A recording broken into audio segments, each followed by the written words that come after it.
महात्मा बुद्ध को क्या कहते हैं? तथागत। यथा आगत तथागत, जैसे आए थे तो बच्चा विशुद्ध रूप में आता है ऐसे मानते हैं, तो गए भी कैसे? बच्चे के जैसे ही विशुद्ध रूप में, इसलिए उनको तथागत कहते हैं। तो यहाँ भी यही कहा, यथागतम, जैसे आए थे, जहां से आए थे वहीं पर ही वो वापस चले भी गए। समाप्त दीक्षा नियम पत्नी गण समन्वित प्रविवेश पुरीम राजा सभृत्य बलवाहन। और अभी तो दीक्षा ले रखी थी इन्होंने 1 वर्ष से, तो अब यज्ञ पूरा हो गया तो दीक्षा का नियम भी अब समाप्त हुआ, संपन्न हुआ। समाप्त दीक्षा नियम, दीक्षा का नियम समाप्त हो जाने पर पत्नी गण समन्वित, अपनी पत्नियों के समूह के साथ अर्थात तीनों पत्नियों के साथ पुरीम प्रविवेश राजा, राजा ने अपनी अयोध्यापुरी में प्रवेश किया। अभी तो नगरी से बाहर थी ना यज्ञशाला, सरयू के किनारे बना रखी थी, तो वहीं रह रही थी सरयू के उत्तर दिशा में। तो अब यज्ञ समापन करके अभी वापस अपनी उसमें आई हैं, पुरी में, नगरी में आई हैं। सभृत्य बलवाहन, भृत्यों सहित और बल वाहन आदि सवारी आदि सहित अपनी पुरी में, सैनिक आदि सहित अपनी पुरी में प्रवेश किया। यथार्हं पूजितास्तेन राज्ञा च पृथिवीश्वरा मुदिता प्रययुर्देशान् प्रणम्य मुनिपुंगवम्। यथा अर्हं पूजिताः तेन राज्ञा च पृथ्वीश्वरा, पृथ्वीश्वरा जो दूसरे राजा थे वो इस राजा के द्वारा, राज्ञा तृतीय व्यक्ति, पूजिताः तेन राज्ञा उस राजा के द्वारा, पृथ्वीश्वरा जो दूसरे पृथ्वीपति थे, राजा थे, वो यथार्हं पूजिताः, जैसी जिसकी योग्यता थी वैसी वैसी उनको दक्षिणा दे दी। पूजिता का मतलब जैसी जिसकी पात्रता है वैसी वैसी गिफ्ट देके उनको विदा किया। वे भी मुदिता प्रययुः देशान, वो भी खुश होकर के अपने अपने देश को प्रययु चले गए। प्रणम्य मुनिपुंगवम, मुनिपुंगवम ऋषिशृंग को, ऋषिशृंग को प्रणाम करके वो भी खुश होकर के अपने अपने देश में चले गए। तो यहाँ ये भी पता लगता है कि दक्षिणा के बिना यज्ञ अधूरा रहता है, तो यहाँ दक्षिणा दे करके भेजा। गीता में भी आया है ये कि यज्ञ करते हैं, फिर यज्ञ के बाद यदि दक्षिणा नहीं दी जाए तो वो तामसिक यज्ञ माना जाएगा। मंत्रहीनम दक्षिणाहीनम, मंत्रहीन कैसे हो जाएगा? जब ठीक उच्चारण नहीं करेंगे तब। मंत्र तो बोलते हैं लेकिन ठीक बोलते हैं, तो उस यज्ञ को तामस यज्ञ बोला गीता में।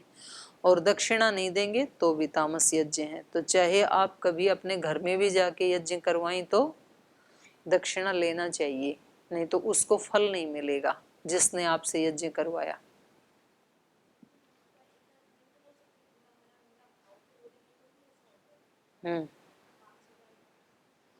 अशुद्ध बोलेंगे तो भी तामस हो जाएगा, और बिना भाव के बोलेंगे तो भी वो मंत्र मंत्र नहीं रहा ना।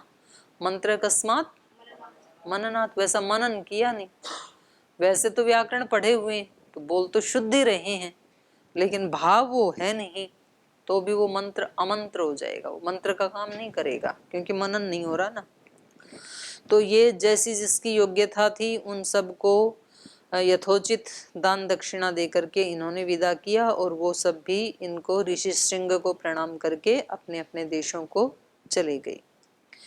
श्रीमतां गच्छतां तेषां स्वगृहाणि पुरात् ततः बलानि राज्यां शुभ्राणि प्रहृष्टानि चकाशिरे। तो श्रीमतां गच्छतां तेषां, उन राजाओं के जाते हुए, तेषां स्वगृहाणि पुरात् ततः,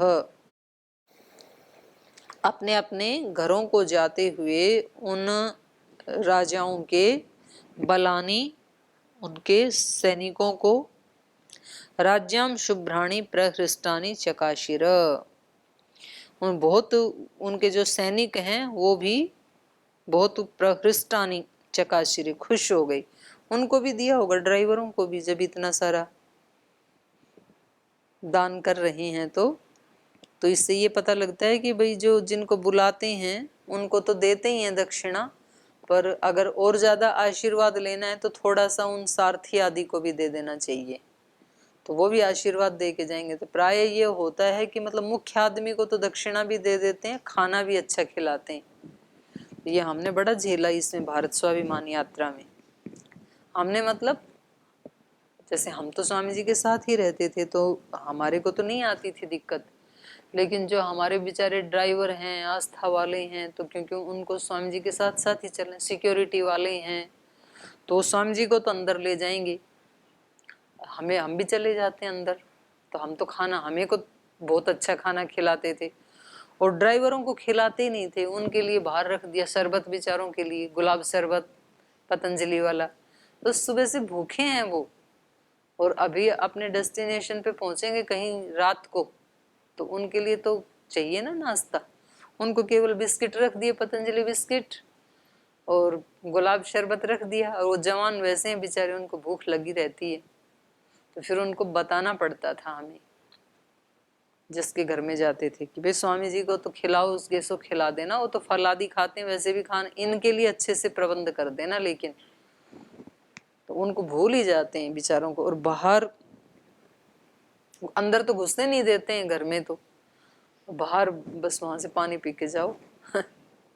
तो इन्होंने, इससे ये रामायण से भी पता लग रहा है कि जो उनके बलानी राज्यम सुभ्राणी प्रहृष्टानी चकाशिरे, उनके जो सैनिक आदि हैं वो भी प्रहृष्टानी चकाशिरे, खुश होकर के जा रहे हैं वो भी। गतेषु पृथिवीशेषु राजा दशरथ पुनः प्रविवेश पुरीं श्रीमान् पुरस्कृत्य द्विजोत्तमान्।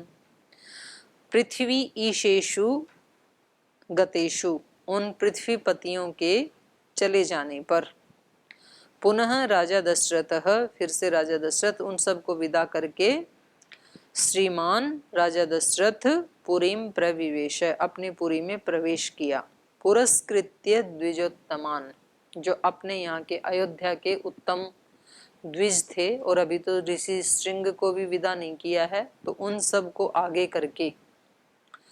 तो एक छोटी छोटी बात तो रामायण सिखा रही है हमें, जब चलते हैं छोटे और बड़े जब साथ चलते हैं तो पहले आगे किन को करना चाहिए, नहीं तो खुद आगे आगे भाग रहे हैं, गुरु जी पीछे पीछे चल रहे हैं। तो ऐसे नहीं होना चाहिए, छोटी छोटी बात है, लेकिन ये नहीं सिखाएं तो नहीं पता चलता है।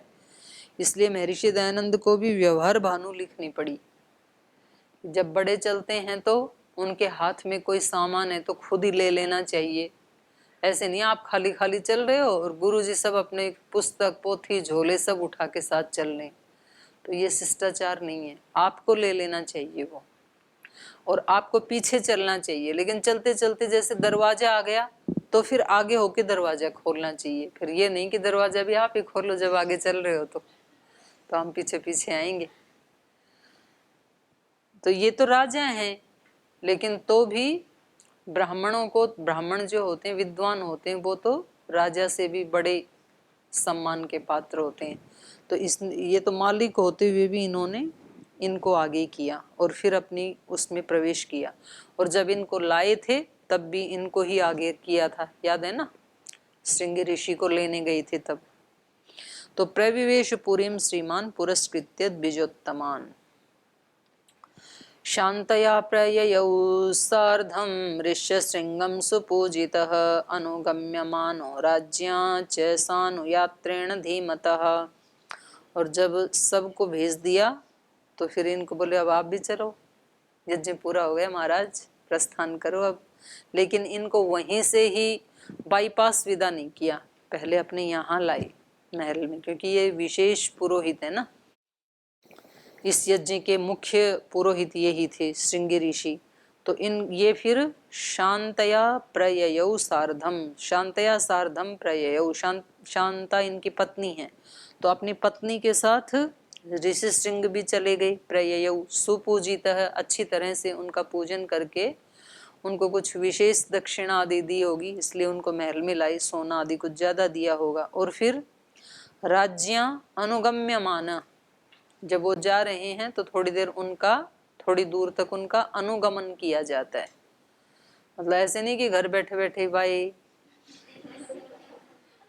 तो जब बड़े जाते हैं तो उनको वहां तक छोड़ के आना होता है। तो पहले तो जो ये हैं साहित्य आदि हैं उसमें तो ऐसे लिखा है प्रथम उदक दर्शन तक, जैसे अभिज्ञान शाकुंतल आदि है ना, तो वहां जब आप यहाँ से निकलते हो तो पहले जहां जल आ जाए, तो आपके यहाँ तो वहां भरा हुआ है जल सेवा सदन के बाहर, तो जो प्रथम उदक का दर्शन जहां हो जाए वहां तक विशेष अतिथि को छोड़ के आना चाहिए, ऐसा विधान है शास्त्रों का। और ये हमने भी देखा, पहले तो गांव में तो ये प्रथा थी, जैसे तालाब तक जाएंगे या फिर तालाब है ही नहीं जिस गांव में, तो क्या करेंगे, तो लोटा साथ भर के ले जाते थे, उसको गाड़ी में बिठाया और टायर पे पानी डाला, बोले अब जाओ। हाँ अभी भी करते हैं वो, तो मतलब उसकी अपभ्रंश प्रथा है ना, वो उदक है नहीं अब तो कहाँ से लाए, तो वहाँ पानी है नहीं तो क्या करेंगे, तो लोटा ले जाते हैं, उससे उसका मुंह धुलवा देते हैं, बचा है उसके टायर पे। मतलब आपकी यात्रा शीतल हो जल की तरह से, और पवित्रता से युक्त हो और शीतलता से युक्त हो, कोई मिस हैपनिंग ना हो, तो ऐसे आलंकारिक वर्णन है। अच्छा, जो चल जाते हैं ना समाज में, उनमें कोई प्रश्न नहीं उठाता है, अब इसके ऊपर कोई प्रश्न नहीं उठाता, भाई ये क्या मतलब है पानी डालने का, उसको ठीक है जी ऐसा ही करते हैं, डाल देते हैं हम भी। और जो नहीं आया उस पे फिर हमारे को मतलब वो उठता है, प्रश्न उठता है। तो यहाँ अनुगम्य मानो राज्या, ये ऋषि श्रृंग जो हैं ये राजा के द्वारा अनुगम्य माना, उनके पीछे पीछे चले वो। सानुयात्रेण धीमता, महाराजा दशरथ उनको पहुंचाने के लिए गए और इनके साथ कुछ सेवकों को भी भेजा। स अनुयात्रेण धीमता, कुछ बुद्धिमान लोग इनके साथ भी गए जो सहयात्री थे, राजा ने भेजा उनको। एवं विसृज्य तान् सर्वान् राजा संपूर्ण मानसः उवास सुखेतस्तत्र पुत्रोत्पत्तिं विचिन्तयन्। ततो यज्ञे समाप्ते तु ऋतूनां षट्समत्ययुः। ततश्च द्वादशे मासे चैत्रे नवमिके तिथौ नक्षत्रेदिति दैवत्ये स्वोच्च संस्थेषु पंचसु ग्रहेषु कर्कटे लग्ने वाक्पतिविन्दुना सह प्रोद्यमाने जगन्नाथं सर्वलोकनमस्कृतं कौसल्याजनयत् रामं दिव्यलक्षणसंयुतम्। एवं तान् सर्वान् विसृज्य राजा संपूर्ण मानस है, तो अब सबको विदा कर दिया। तो संपूर्ण मानस है, जब बहुत अतिथि आते हैं ना विवाह शादी में, और सबको राजी खुशी दान दक्षिणा दे के विदा कर देता है, तो वो जो घर का मालिक है बड़ा उसको सुख की सांस आती है कि संपन्न हो गया सारा काम। तो आपको तो अनुभव है नहीं, हमें इसलिए अनुभव है कि यहाँ पर जो बड़े बड़े अपने बहुत कार्यक्रम होते थे ना, पहले तो बहुत ही ज्यादा होते थे, 4-5 साल तो वीवीआईपीज को बुलाना होता था, कुछ साधु होते थे, कुछ उसमें विद्वान होते थे, तो कुछ ये राजनीति के लोग होते थे, तो उसमें ड्यूटी होती थी किसको को कहाँ रखना है। तब तो आप आए नहीं थे ना, अब तो आप लोगों की ड्यूटियां लग जाती हैं तो आप संभाल लेते हो। जब कोई नहीं था तो फिर तब हम 3 थे, जयदीप जी, राकेश जी और मैं, तो फिर ड्यूटी लगती थी कि भाई उनको वहाँ खाना कौन खिलाएगा, उनका वहाँ सम्मान कौन करेगा, बुक्का कौन देगा, उनको माला कौन पहनाएगा, उनको गिफ्ट कौन देगा, वो गिफ्ट गाड़ी में रखवानी है, गिफ्ट में क्या देना है, क्या क्या सामान देना है। तो ऐसे रहता था। मतलब यहाँ तक कि जो अपने दान दाता हैं, शुरू में जिन्होंने दान दिया 11 लाख 5 लाख, तो उनको भी हम ऐसे हाथ जोड़ जोड़ करके मतलब ऐसे ही रखते थे कि जैसे बहुत बड़े अतिथि, क्योंकि उन्होंने दान दिया है, तो वो यहाँ आए तो वो ये अपेक्षा करते थे कि हमारे को बहुत सम्मान पूर्वक रखा जाए। तो फिर जब वो समाप्त हो जाता था, सब अच्छे से चले गए, कहीं कोई त्रुटि नहीं हुई, सब खुश होके गए, आशीर्वाद दे के गए, बड़ा सुकून मिलता था। ठीक है, सब राजी खुशी विदा हो गई। कहीं एक जगह भी त्रुटि हुई तो फिर गड़बड़ हो जाएगी। तो इसलिए यहाँ राजा दशरथ के लिए भी क्या विशेषण डाला, संपूर्ण मानसः।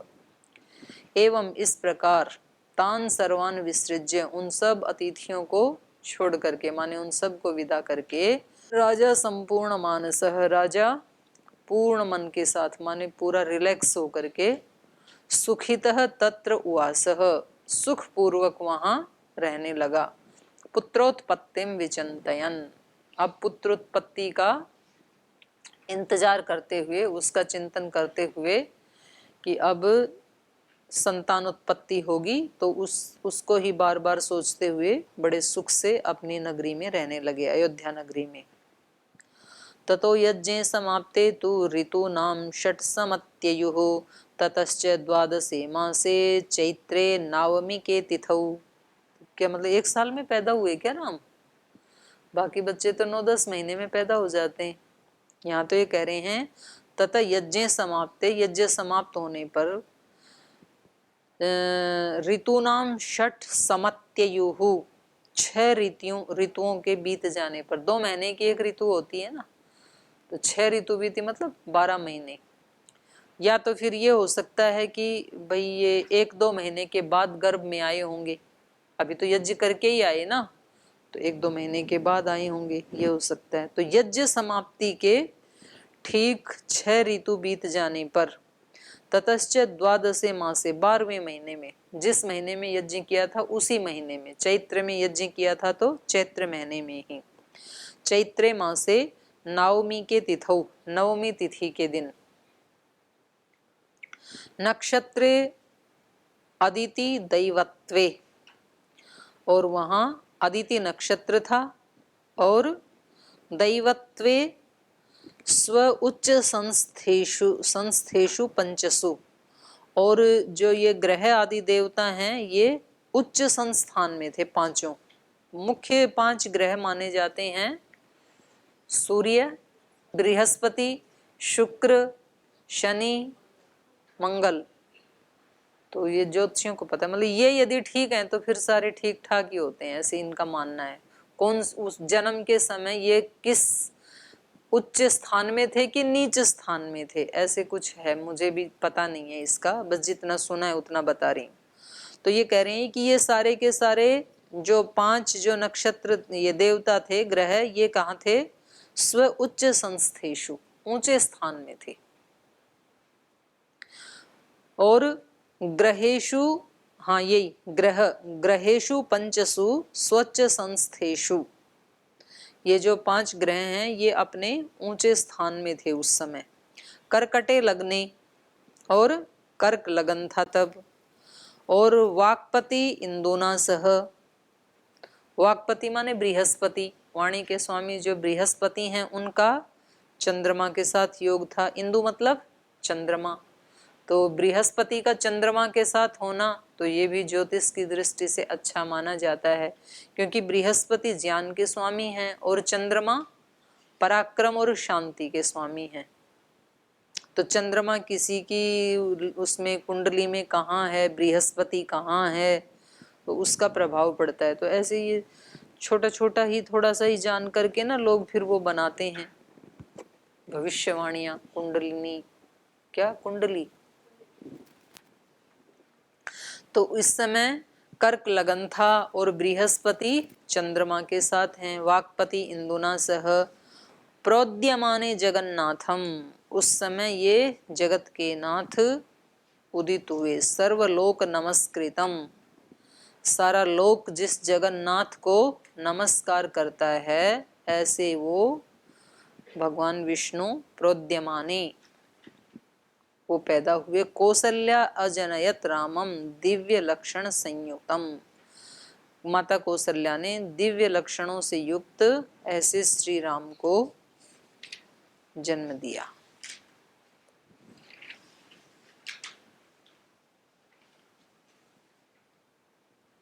उस समय सूर्य, मंगल, शनि, गुरु और शुक्र, ये 5 ग्रह अपने अपने उच्च स्थान में विद्यमान थे तथा लग्न में चंद्रमा के साथ बृहस्पति विराजमान थे।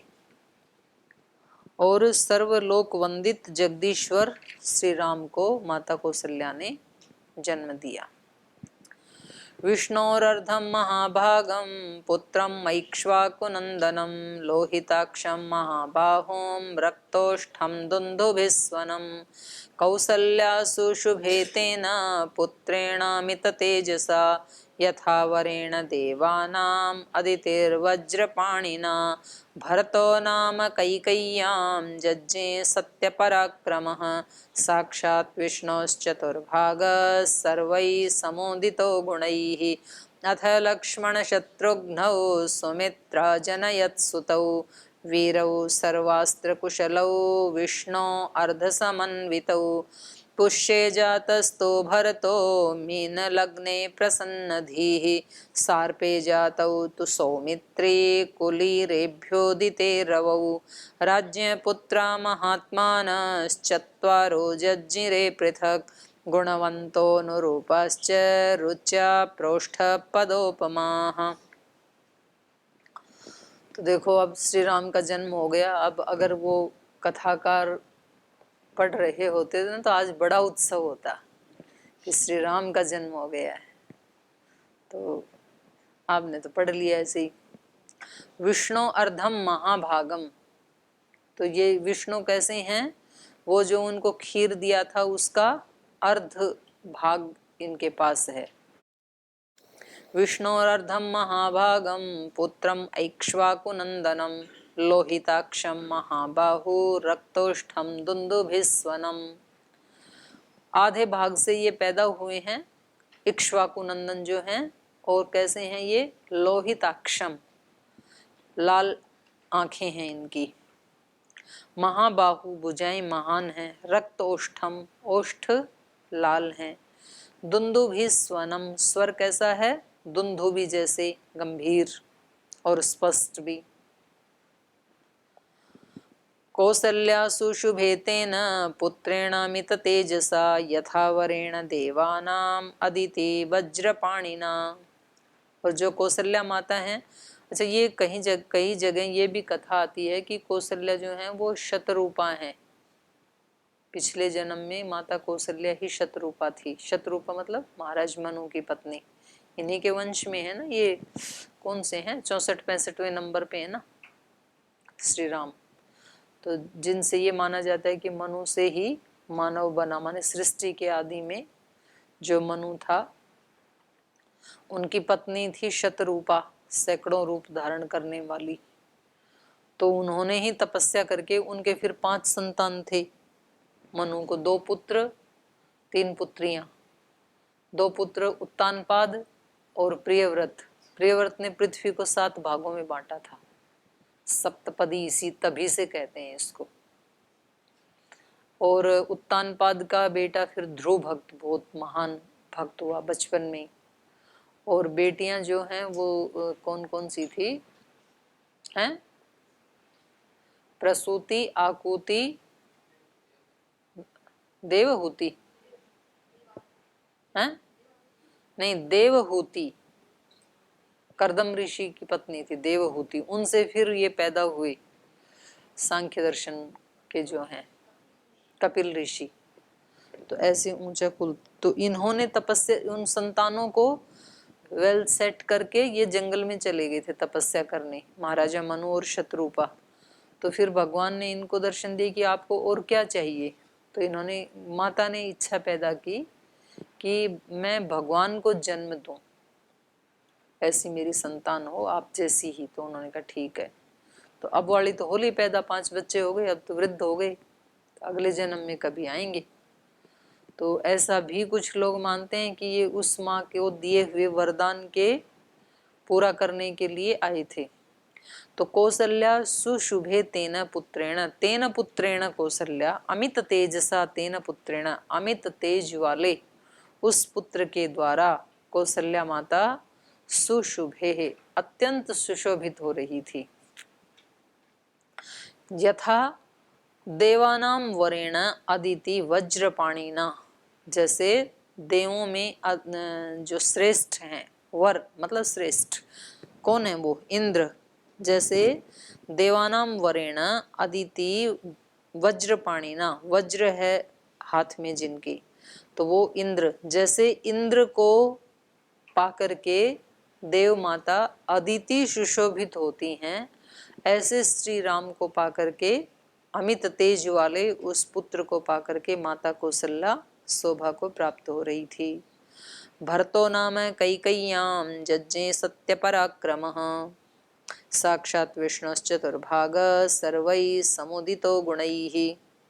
और कैकेयी ने भरत नाम के पुत्र को पैदा किया, जज्ञे उत्पन्न किया, जन्म दिया, जो कैसे हैं, सत्य पराक्रमः, सत्य पराक्रमी है, सत्य युक्त है, पराक्रम से युक्त है। साक्षात विष्णुश्चतुर्भागः, और वो साक्षात विष्णु के चतुर्भाग, चतुरांश हैं, मतलब उनको तो चौथांश ही मिला था ना भरत को तो खीर का, तो ये इसलिए इनके पास ऐसी है। सर्वे समुदितो गुणैहि, सर्वई गुणैहि समुदितः, सारे के सारे गुण हैं इनमें, चतुर्शांश में भी सारे के सारे वही गुण हैं जो विष्णु में हैं। अथ लक्ष्मण शत्रुघ्नौ सुमित्रा जनयत सुतौ वीरौ सर्वास्त्र कुशलौ विष्णु अर्ध समन्वितौ। और उसके बाद जो लक्ष्मण और शत्रुघ्न हैं, ये दोनों सुमित्रा ने उत्पन्न किए।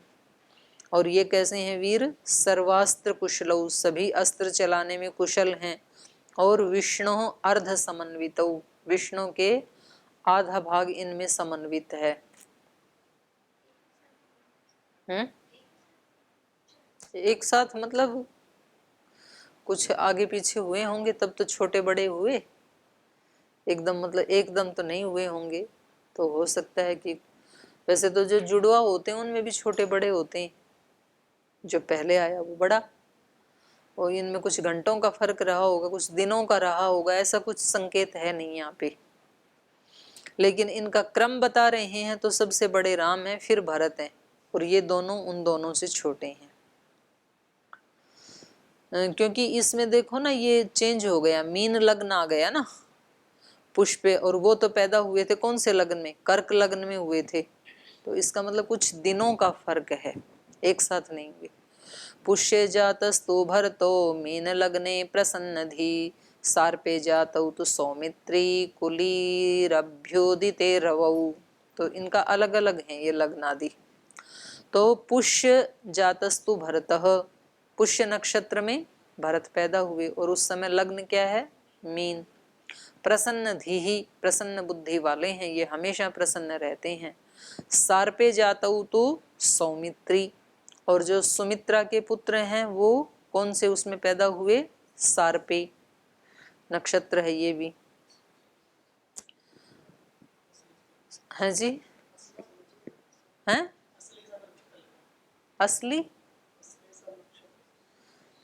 आश्लेषा नक्षत्र, अच्छा सार्प मतलब सार्पे जातो सौमित्री कुलीरे अभ्युदिते रवौ, और उस समय अभ्युदिते रवौ, सूर्य अपने उच्च स्थान में थे।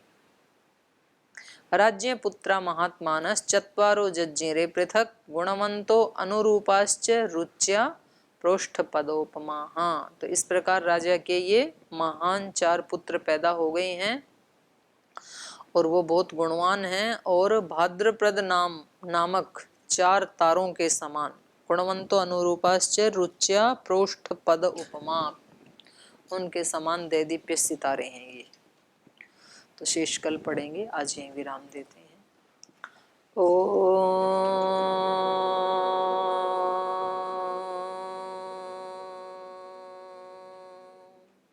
शांति शांति शांति। श्री गुरुभ्यो नमः।